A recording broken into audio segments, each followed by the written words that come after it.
Hello friends, welcome on my YouTube channel study with निश। आज जो मैं वीडियो लेकर आई हूँ वो है एग्रीकल्चरल इनकम के ऊपर। इससे पहले मैं इनकम टैक्स के 2 पार्ट और अपलोड कर चुकी हूँ, जिसमें मैंने इनकम टैक्स का इंट्रोडक्शन कराया था और रेजिडेंशियल स्टेटस कराया था। आई होप कि आपने वो वीडियो देख ली होंगी।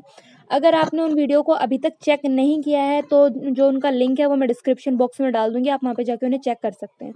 तो चलिए बढ़ते हैं हम एग्रीकल्चरल इनकम चैप्टर की तरफ।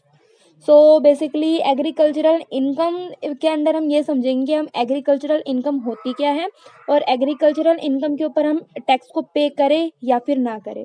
इसको समझने के लिए हमें एग्रीकल्चरल इनकम का मीनिंग समझना होगा। तो बेसिकली जो एग्रीकल्चरल इनकम का मीनिंग है वो सेक्शन 2 सबसेक्शन 1 ये प्रोवाइड करता है। तो आपको ये चीज़ ध्यान में रखनी है कि जो अगर आपको एग्रीकल्चरल इनकम का मीनिंग जानना है तो इसका जो सेक्शन होगा वो क्या होगा, सेक्शन 2 सबसेक्शन 1 ए। ध्यान रखिए, सेक्शन 2 एंड सबसेक्शन 1 ए। तो इसका जो एग्रीकल्चरल का मीनिंग है वो अब हम जान लेते हैं कि एग्रीकल्चरल इनकम बेसिकली होती क्या। तो एग्रीकल्चरल इनकम का जो फर्स्ट पॉइंट है वो ये बताता है कि अगर हमें कोई भी रेंट मिलता है या फिर कोई भी रिवेन्यू मिलता है, किससे, लैंड से। अगर हमें लैंड से किसी भी तरह का रेंट और रिवेन्यू अगर हमें रिसीव हो रहा है तो वो क्या होगी, एक एग्रीकल्चरल इनकम होगी। तो इस एग्रीकल्चरल इनकम के लिए हमारी बेसिक 2 कंडीशन दी हुई है, वो हमें फुलफिल करनी ज़रूरी है। जो फर्स्ट कंडीशन है वो हमें ये बताती है कि हमें अगर जो हमारी लैंड है अगर वो इंडिया में सिचुएट होगी तभी उसको क्या माना जाएगा, एग्रीकल्चरल इनकम माना जाएगा और वो इस सेक्शन के अंडर आएगी। तो फर्स्ट कंडीशन ये है कि जो हमारी जो लैंड है वो कहाँ होनी चाहिए, इंडिया में होनी चाहिए।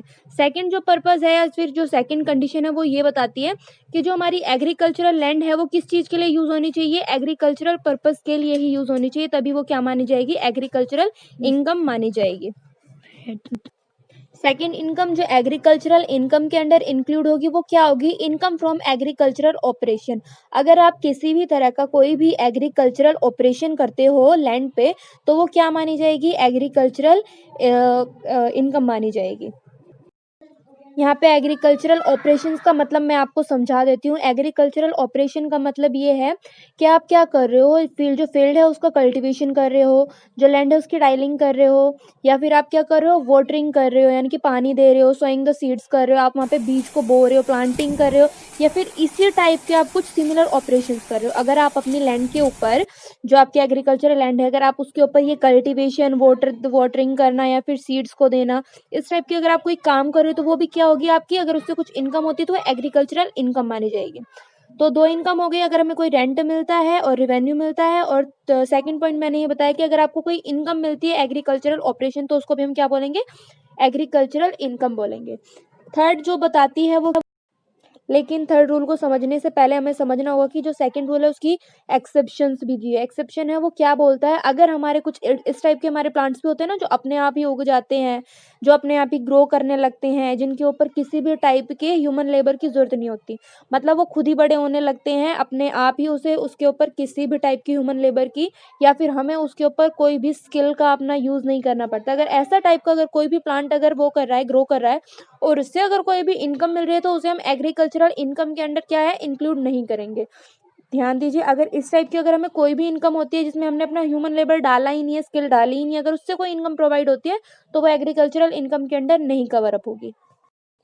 जो नेक्स्ट इनकम है जो हमारी एग्रीकल्चरल इनकम होगी वो क्या है, अगर हमें कोई भी फार्म हाउस से, जो हमारे लैंड पे अगर कोई भी फार्म हाउस है, अगर उस फार्म हाउस से हमें किसी भी टाइप की कोई भी इनकम मिलती है तो वो क्या होगी, एग्रीकल्चरल इनकम मानी जाएगी।